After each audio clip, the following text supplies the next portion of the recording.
अल्पसंख्यक प्रकोष्ठ चेयरमैन राणा आस मोहम्मद मंडोली ने तीनों कृषि कानूनों की वापसी और पवित्र गुरु पर्व की सभी देशवासियों को बधाई दी और प्रधानमंत्री द्वारा लिए गए इस फैसले को देर से आए दुरुस्त आए की संज्ञा दी। कांग्रेस अल्पसंख्यक चेयरमैन राणा आस मोहम्मद मंडोली ने तीनों काले कानूनों की वापसी और पवित्र गुरु पर्व पर सभी गांववासियों, प्रदेशवासियों और देशवासियों को बधाई दी और प्रधानमंत्री नरेंद्र मोदी जी के द्वारा लिए गए फैसले को राणा ने देर से आए मगर दुरुस्त आए की संज्ञा दी।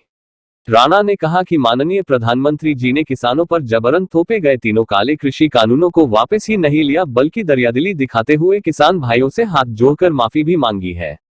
राणा आस मोहम्मद ने कहा कि हाल ही में देश भर में हुए उपचुनावों में बीजेपी की शर्मनाक हार से क्षुब्ध होकर एवं आने वाले उत्तर प्रदेश सहित 5 राज्यों के विधानसभा चुनाव में भाजपा के खिसकते जनाधार के मद्देनजर यह फैसला लिया है, परंतु फिर भी किसान भाई हो या आम जनता सब बीजेपी की महंगाई, बेरोजगारी, निरंतर बढ़ते पेट्रोल डीजल के दामों से दुखी है और जनता इसकी दोगली नीति को भलीभांति जान चुकी है और आने वाले 5 राज्यों के विधानसभा चुनावों में जनता बीजेपी को बाहर का रास्ता दिखाएगी।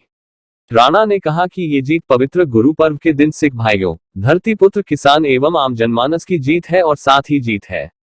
उन्होंने कहा कि इस ऐतिहासिक जीत में कांग्रेस पार्टी के राहुल गांधी की, अल्पसंख्यक राष्ट्रीय अध्यक्ष इमरान प्रतापगढ़ी, कुमारी शैलजा, भूपेंद्र सिंह हुड्डा तथा सभी कांग्रेस जनों का विशेष योगदान रहा है। राणा ने कहा कांग्रेस पार्टी इस किसान आंदोलन में किसानों के साथ कंधे से कंधा मिलाकर खड़े रहे। जनता अब भलीभांति जान चुकी है कि कांग्रेस ही एकमात्र ऐसी पार्टी है जिसमें आम जनता के हित सुरक्षित है। मौके पर चेयरमैन राणा आस मोहम्मद, पूर्व सरपंच सतनाम सिंह, मोहम्मद यूनुस, मजहर राणा, हाजी जरीफ अली, तौफीका राणा, शमशाद सुनार, पूर्व सरपंच अमर सिंह, निसार अहमद, इमरान हुसैन, रमजान राजपूत, छोटा पंच अशफाक हुसैन, साजिद अली, अमजद अली, शोएब अली, सुरिंदर मसीह और मोहम्मद कैफ मुख्य रूप से मौजूद रहे।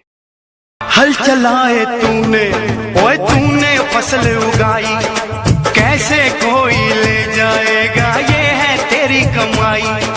तोड़ गुलामी की जंजीरें, बेबस होना ऐसे, तू है भारत माँ का बेटा, भूल गया ये कैसे। हो नहीं तू अकेला, हंसी सारे तेरे नाल, ओए पकड़ी संभाल। आज आपके द्वारा गांव मंडोली में गुरुपुरब के उपलक्ष्य में और विशेष रूप से आज जो जैसे किसान आंदोलन काफ़ी समय से चल रहा था और आज ये वापस लिए गए हैं कानून, इसको लेकर भी कांग्रेस पार्टी का भी अहम योगदान इसमें रहा है, तो क्या कहना चाहेंगे कुछ? मैं सबसे पहले तो अपने किसान भाइयों को मुबारकबाद देता हूं कि उन्होंने कितनी परेशानियां, मुसीबतें झेलने के बाद में कड़ाके की ठंड में जैसे वो बॉर्डरों पर पड़े रहे, सड़कों पर पड़े रहे, लेकिन एक तरह से मैं समझता हूं कि उन्होंने अपने लिए नहीं, पूरे हिंदुस्तान में जितने भी जनमानस हैं सबके लिए ये आंदोलन था और सबकी भलाई के लिए किया है। रही बात मेरी कांग्रेस पार्टी की, कांग्रेस पार्टी किसानों के साथ कंधे से कंधे मिलाकर खड़ी थी और आगे भी खड़ी रहेगी। और ऐसी जब मजलूम पे किसी पे अत्याचार होता है, चाहे वो गरीब हो, मजदूर हो, छोटे व्यापारी हो, कोई भी हो, कांग्रेस पार्टी सदैव से उसके साथ खड़ी है और खड़ी रहेगी। जाहिर सी बात है कि ये राजनीतिक स्टंट भी हो सकता है और आने वाले जो चुनाव हैं उनमें भी बीजेपी को अपना वर्चस्व कम दिखाई दे रहा था, ऐसा भी हो सकता है। तो क्या मानते हैं आप कि कांग्रेस को किस तरह का प्रभाव पड़ सकता है इसको लेकर?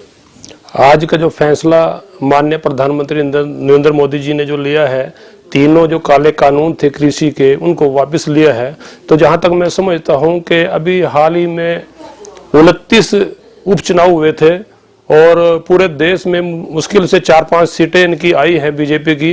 एक तो उसको हार को देखते हुए, दूसरा आने वाले 5 राज्यों में जो चुनाव हैं उत्तर प्रदेश को लेकर के, पूरे उत्तर प्रदेश में और चाहे उत्तराखंड हो, पंजाब हो, हिमाचल हो, तो मैं समझता हूं एक तरह से बीजेपी की उल्टी गिनती शुरू हो गई है और उसी को देखते हुए मोदी साहब ने इसका जो जनाधार है वो खिसकता हुआ नजर आ रहा है। उसको देख करके मैं जहां तक समझता हूं कि एक तरह से देर आए दुरुस्त आए की संज्ञा इसको देता हूं और मैं समझता हूं कि ये मोदी साहब ने जो फैसला लिया है एक तरह से अपने खिसकते हुए जनाधार को देखते हुए लिया है। जो किसान आंदोलन के बाद जो किसानों की जीत हुई है, कृषि कानून वापस लिए गए हैं, तो क्या कहना चाहेंगे इस विषय में? पहले तो गुरु नानक देव जी के गुरुपुरब की सबको बधाई हो।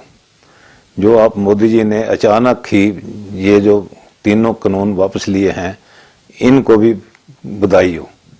और ये बहुत अच्छा हुआ है कि गुरुपुरब वाले दिन मोदी जी ने ये फैसला लिया है। ये जिम्मेदार बहुत खुश हैं इससे। मोदी जी ने जो फैसला लिया है बहुत अच्छा लिया है। ये कुछ दिन पहले कर देना चाहिए था।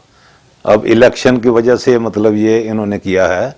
एक किसान हैं और गांव मंडोली के पूर्व सरपंच भी हैं। जाहिर सी बात है कि आप सामाजिक व्यक्ति हैं और जिस तरह से ये फैसला लिया गया है भाजपा सरकार के द्वारा कि जो कृषि कानून है इनको वापस लिया जाएगा, तो आप क्या मानते हैं कि किसान किस नजरिए से इस फैसले को देख रहे हैं? मैं भी एक किसान हूँ, जिम्मेदारों के साथ ही हूँ। ये जिम्मेदार मतलब हम सारे इकट्ठे ही हैं और आगे इकट्ठे रहेंगे। ये जो फैसला मोदी जी ने किया है ये पहले कर देनी चाहिए थी। गुरु नानक देव जी का जो बर्थडे था आज, उसके हिसाब से जो है हम तो गुरु नानक जी को कहते हैं भी हमारा जो गुरु जी ने किया है वो अच्छा किया है।